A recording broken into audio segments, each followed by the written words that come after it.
Rajaraja Cholan TV நேயர்களுக்கு முத்தமிழ் வணக்கங்கள். இந்த காணொளியை காணும் தோழர்கள் தோழிகளுக்கு இதயபூர்வமான என்னுடைய முத்தமிழ் வணக்கத்தை நான் தெரிவித்துக் கொள்கிறேன். நேற்றைய தினம் ராஜராஜ சோழன் அவர்கள் பற்றிய அவர் செய்த சமுதாயத்துக்கு சேவைகளை பற்றி நான் தெளிவாக சொல்லியிருந்தேன். ஒரு வீடியோ ஹாலில் பெயர் தெரியாது அவருடைய அந்த சகோதரி எனக்கு பேசியிருந்தார். ஐயா, நான் கல்லூரியில் படிக்கின்றேன். கல்லூரியில் பாடம் எடுக்கும் ப்ரொஃபஸர்கள் கூட இந்த அளவிற்கு பாடம் நடத்துவார்களா என்பது சந்தேகமாகத்தான் இருக்கிறது. நீங்கள் ராஜராஜ சோழனை பற்றி அருமையாக பேசினீர்கள். உள்ளபடியே இதயபூர்வமாக நாங்கள் தெரிந்து கொண்டது, பேரரசர் ராஜராஜ சோழன் செங்கோலை டெல்லியில் புதிதாக கட்டப்பட்டு திறந்த பாராளுமன்றத்தில் வைத்தார்கள். அங்கு தமிழ் இசை முழங்கப்பட்டது. அங்கே தேவாரம் திருவாசம் பாடப்பட்டது. அது அவருடைய பிரதம மந்திரி திரு மோடி அவர்களின் தாய் பாஷையான குஜராத்தி பாடல்கள் கூட இடம்பெறவில்லை, தமிழ் பாடல்கள் இடம்பெற்றது. அது அவர் பெருந்தன்மையும் தமிழ் மேல் உள்ள பற்றையும் காட்டுகிறது. அது ஒரு பக்கம் இருக்கட்டும் ஐயா. ராஜராஜ சோழன் பிறந்த அந்த ஊரை பற்றியும் அந்த பிறந்த தேதியை பற்றியும் இப்பொழுது எங்களுக்கு விளவரியாக சொன்னால் மிக நன்றாக இருக்கும். நாங்கள் அதை நோட்ஸ் எடுத்து வைத்துக் கொள்கிறோம் என்றும் அந்த சகோதரி என்னிடம் அலைபேசி வாயிலாக, அதாவது வீடியோ காலில் பேசினார். நான் இப்பொழுது பேசுவது ராஜராஜ சோழன் பிறப்பை பற்றித்தான் உங்களிடம் சொல்ல கடமைப்பட்டிருக்கிறேன். 27/10 கிபி, நான் சொல்வது கிபி 27/10/1947 புதன்கிழமை அன்று திரு ராஜராஜ சோழன் அவர்கள் தன் தாய் வழி பாட்டி வீட்டில், அதாவது இன்றைய திருக்கோவிலூர், கள்ளக்குறிச்சி மாவட்டம், அங்கேதான் புதன்கிழமை அன்று அவர் காலை சுமார் 10 மணி அளவில் அவர் பிறந்திருக்கிறார். தமிழ், சமஸ்கிருதம், சீனம், ஈப்ரோ, லத்தீன், கிரேக்கம் என்று 6 மொழிகள் அன்று உலகளவில், இன்றும் அந்த மொழிகள் உலகளவில் பரவி கிடக்கின்றது. அந்த மொழிகளை பற்றி, அதனுடைய தன்மைகளை பற்றி, இலக்கண இலக்கியங்கள் பற்றி பின்னாடி நான் உங்களுக்கு சொல்கிறேன். இப்பொழுது ராஜராஜ சோழனுக்கு பிறக்கும்போது புதன்கிழமை, உங்களுக்கு வருடம் சொன்னேன், நாட்கள் சொன்னேன், நேரம் சொன்னேன்.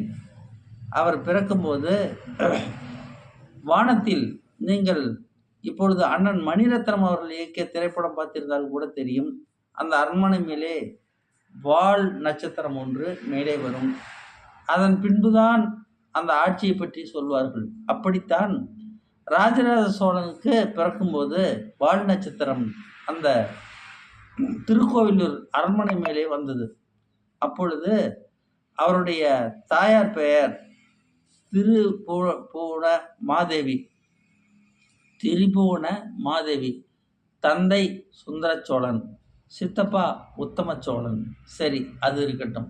இப்பொழுது அந்த அம்மையாருக்கு இடுப்படி வரும்போது அரண்மனை மேலே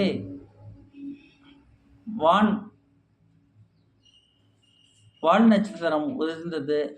அந்த பகுதியில் உள்ள மக்கள் எல்லாம் அதை கண்டு அதிசயித்தார்கள். காரணம், அந்த வால் நட்சத்திரம் தோன்றும் போது ஒரு நல்ல அதிசயம் நடக்கும் என்றுதான் அந்த ஏரியா மக்கள் பல தடவை அதை கண்டுகளித்திருக்கிறார்கள்.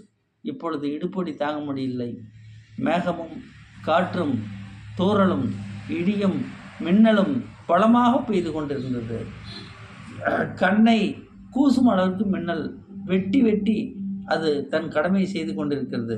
சுந்தர சோழன் தன் மனைவி இடுப்பொடியால் துடிப்பதை கண்டுவிட்டு சுந்தர சோழன் தன் சோசியரை அழைத்தார், அரண்மனை சோசியரை அழைத்தார். ஐயா, இப்பொழுது குழந்தை பிறக்கப் போகிறது. இந்த குழந்தை எங்கள் சமஸ்தானத்தை காப்பாற்றுமா, இல்லை அழிவுப்பாதை கொண்டு போகுமா, அதை கொஞ்சம் பார்த்து சொல்லுங்கள் என்றார். அவர் பார்த்தார், சோசியர் பார்த்தார். சோசியர் பார்த்துவிட்டு சொன்னார், ஐயா, இப்பொழுது நேரம் சரியில்லை. இப்பொழுது குழந்தை பிறந்தால் அந்த சமஸ்தானமே அழிந்துவிடும் என்றார். என்ன செய்வது? ஒன்றும் செய்ய வேண்டாம்.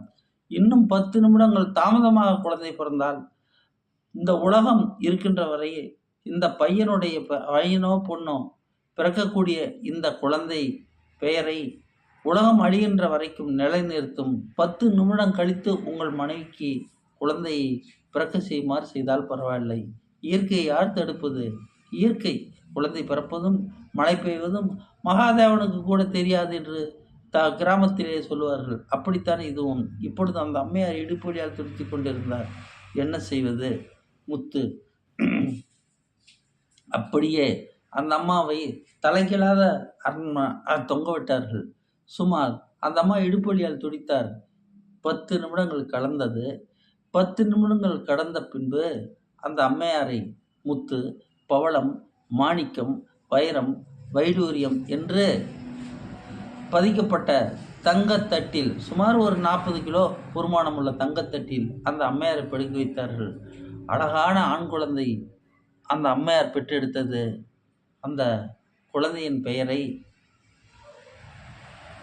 சூட்டி மகிழ்ந்தார்கள். அதன்பின் அந்த குழந்தை தமிழுக்காகவும் தமிழ் இனத்திற்காகவும் தென்கிழக்கு ஆசிய நாடுகள் மொத்தமை கட்டி ஆண்டது.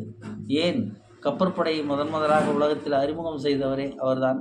குதிரைப்படையை முதலாக அறிமுகம் செய்தவரே அவர்தான்.